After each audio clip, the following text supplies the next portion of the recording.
Hey physics students, it's time for another episode of Rapid Review for Honors Physics.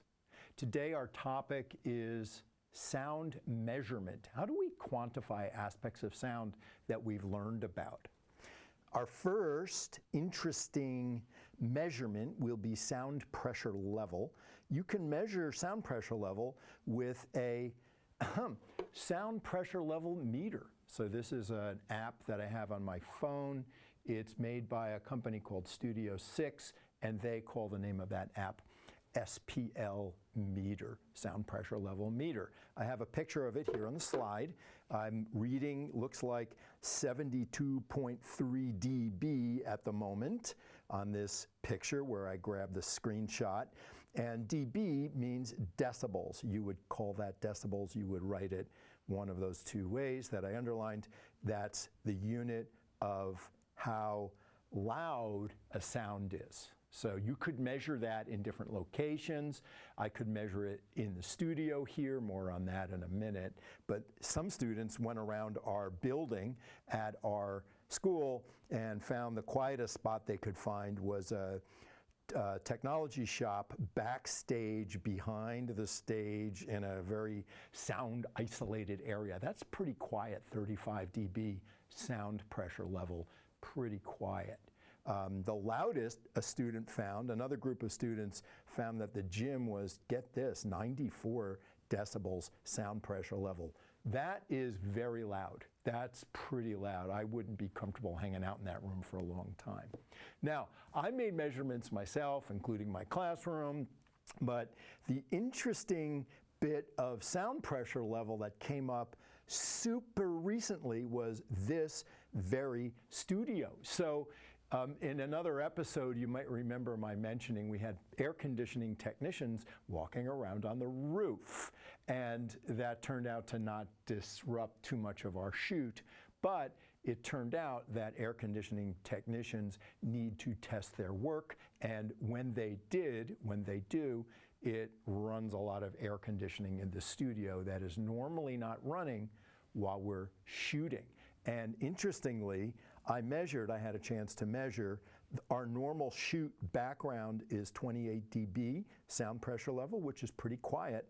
And when they turn the AC on, it's much larger. That's a very big difference. 20 decibels difference is quite a lot of difference.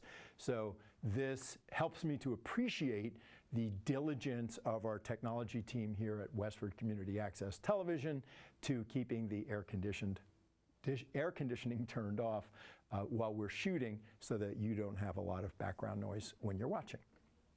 Okay, enough on that. Let's talk about sound waveforms. If you run a graph of, let me just say air pressure, it's a little bit loose, but let's say that, versus time at one location, so we're in one spot in space, you would get a graph that looks something like this. This is called a sound waveform. This is what 30 seconds worth of speech would look like. It's a little kind of kind of looks random almost and not too repetitious, but that's what it looks like in time. Remember that axis is time. If I look at a tone, this is different. This is still time, and now I'm playing a tone. This is a very short length of time. You can see the calibration on the top. It's only 1/10 of a second of a tone there. And what's cool about this is if I zoom in on this and I look at the time it takes for one cycle, I'll let you read that later. If you want to read that scale and do the calculation, you will find that that tone has a particular frequency, which you know is the reciprocal of the period, which I just highlighted. So coming back to the graph, that is one period T is that amount of time. And that's how you can deduce the frequency. Now, I can measure that otherwise too. I once took a little chance to whistle into a microphone.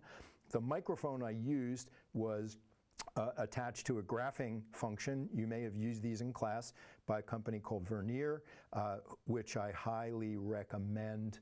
I should do another video on Vernier sensors because I am such a fan. If you get a chance to use this in class, it's just a great tool. So here I use this to get a sample of my whistling. Again, if you do the analysis on this graph, you can find out that I'm sorry, this is the graph. You can find out that I was whistling at a frequency of about 1 kilohertz. Coming back, here's another thing. Oh, it's a soda bottle. That is the Stewart's black cherry soda bottle. This plays a nice tone. And if you analyze that tone, first, in time, you'll see the waveform that's shown here. I think that's the same soda bottle. I can't guarantee that. And I actually measured which frequencies were coming out of this using a tool I'll show you in a minute. It looks like the fundamental resonance of this is 210 hertz, and it has harmonics that beautifully illustrate the harmonic series.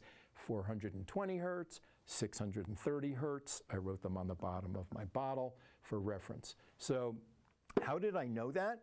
I measured it with a tool that measures, here it is, let's see, yeah, let me just show you the tool. This is something else that I measured. I'm going to ignore that.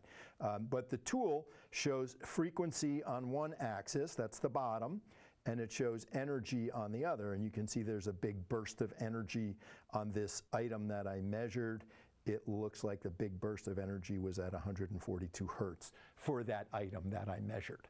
So this is the tool I can use to see what frequency or frequencies are coming out of this bottle. Now you remember that resonance can happen at a series of frequencies, a harmonic series, and if you look at musical instruments, they might have various components. The violin is probably the easiest one to look at here. No, let me do clarinet. It looks like the clarinet in this picture has a lot of energy going on at, I'll estimate that to be about 400 hertz, and you can see a harmonic there at 800. Just like you might expect.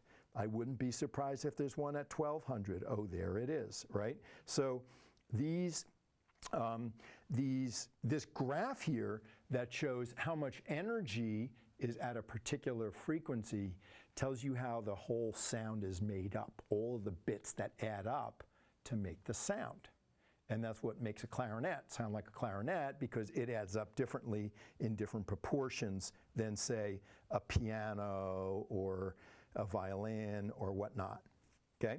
So when they all get added together, here's an example. This is superposition. You know about superposition, right? We did superposition when we looked at waves. We said they add together. If you take 3 different harmonics in a harmonic series, F1, F2, F3, add them together, it starts looking like something else. That almost looks like, I would say, kind of rounds off to like a sawtooth shape or something. Here's a real example, right, from a real instrument. I think that's, yes, that's my piano at home. And it looks like you can see the fundamental frequency. There's a 1 period T, but within that, there's an extra little blip there that gives it a characteristic sound that makes it sound like a piano. If you want to know more about musical instruments and what makes them sound the way they do, I have a longer form video that I will link to here in the comments. It's a video that I made with my students a couple years ago, and it explains how the musical instruments work and why they sound the way they do. I think that's all I need to tell you for today. Let me just check my slides. Oh yes, I'm at the end. That's good. All right, nothing else to say. That's all I have to say today about sound measurement. Hope you'll join us for another episode. You're welcome back at any time.